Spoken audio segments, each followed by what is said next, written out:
Bom dia, eu sou a professora Elisângela. No curso de Educação Médica do Grupo Selma, nós temos um desafio que é trazer a análise da evolução das diretrizes curriculares nacionais para o curso de Medicina, usando uma técnica pedagógica chamada Pecha-Pucha, e eu tenho 6 minutos e 40 para fazer essa comunicação, tá? Meu grupo é formado pelo professor Álvaro, professor Elaine Canazotti, Elisiane e pelo professor Guilherme Bueno. O objetivo da nossa atividade é analisar essas evoluções desde a DCM publicizada em 2001, revisada e reformulada em 2014 e a mais recente publicada no dia 30 de setembro de 2025, a resolução número 3. A resolução número 4 de 2021, ela traz um marco significativo para a educação médica. Por que é um marco significativo? Porque é a primeira vez que a gente vai trazer um direcionamento dizendo que a formação do médico tem que ser generalista, humanística e crítica e reflexiva e voltada para as necessidades do Sistema Único de Saúde. Além disso, essa diretriz divulga que novas práticas pedagógicas devem ser incorporadas, condena um currículo fragmentado, estimula o uso de metodologias ativas, que vai, então, contrário ao modelo flexeriano muito presente na educação médica até então.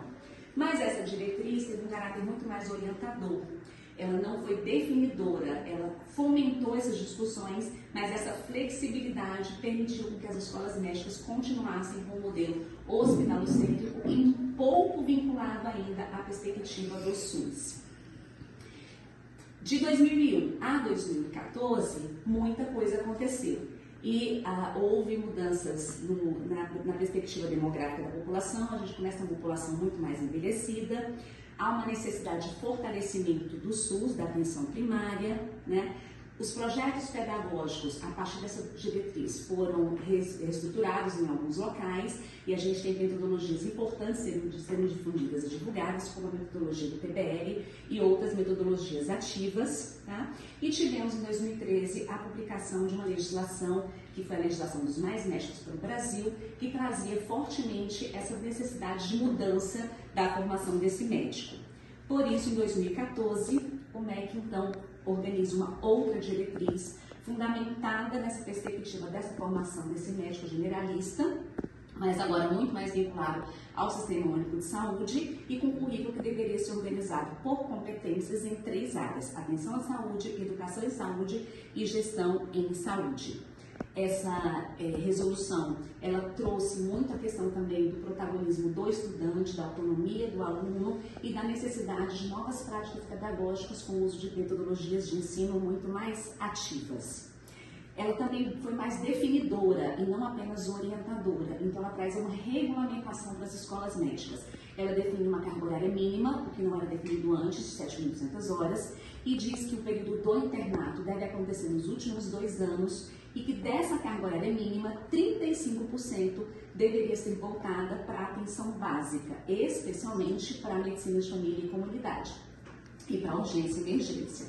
Com 2014, a gente também tem um fortalecimento e a criação do COAPES, que é esse contrato organizativo de ação pública, que vai favorecer o processo de interação entre ensino e comunidade, ensino e saúde.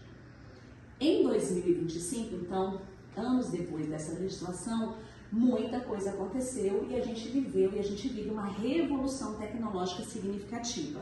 Essa revolução, inclusive favorecida pela pandemia que nós tivemos em 2019, abriu espaço e a necessidade de formação de um médico muito mais também conectado a esse novo mundo atual.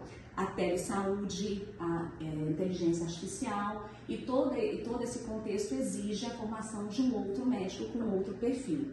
Essa nova resolução traz então a formação de um médico que precisa estar conectado com o tempo atual, estudando redes neurais, plataformas digitais, trabalhando com segurança da informação, com Big Data, entre outros aspectos. Essa resolução traz, inclusive, a formação desse médico, ela reafirma tudo que a de 2014 trouxe e acrescenta novas competências, entre elas a necessidade de lidar adequadamente com as mudanças climáticas, com a perspectiva de uma saúde planetária, né? Em que o médico precisa desenvolver novas competências previstas para atuar e para lidar com os desafios desse século XXI. Essa diretriz também traz uma atenção às populações vulneráveis e reafirma que a medicina precisa estar comprometida com a justiça social. Então, é necessário que a gente tenha um olhar diferenciado para a população LGBTQIAPN+, e que os ribeirinhos, os quilombolas e que os povos das florestas possam também ter um olhar diferenciado, e para isso eu preciso inserir essas competências na formação da medicina. A formação continua baseada naqueles 3 níveis, na atenção à saúde, educação à saúde, gestão à saúde, mas essa diretriz ela define 27 competências gerais para a formação desse médico. Então há uma ampliação dessas competências e uma maior definição do médico que se deseja formar. Então essa diretriz ela deixa de ser tão apenas orientativa, ela se torna uma diretriz mais prescritiva e necessária e adequada ao que estamos vivendo. Ela mantém as 7.200 horas enquanto carga horária mínima e mantém os 35% do internato, mas colocando que agora tanto a medicina de família e comunidade quanto a urgência e emergência possam ter aí as mesmas perspectivas, tá? Destaca o apoio ao discente à saúde mental, então ela diz que a organização do nosso projeto pedagógico deve permanecer com as áreas verdes em respeito e a necessidade de atendimento a esse novo estudante. Fortalece o desenvolvimento docente, estimulando que cada curso tenha o seu núcleo de apoio pedagógico e experiência profissional, e encerra dizendo da avaliação que precisa ser programática, com feedback estruturado, obrigatória antes do internato e integrada com a residência após residência, que é o ENAMED, tá certo?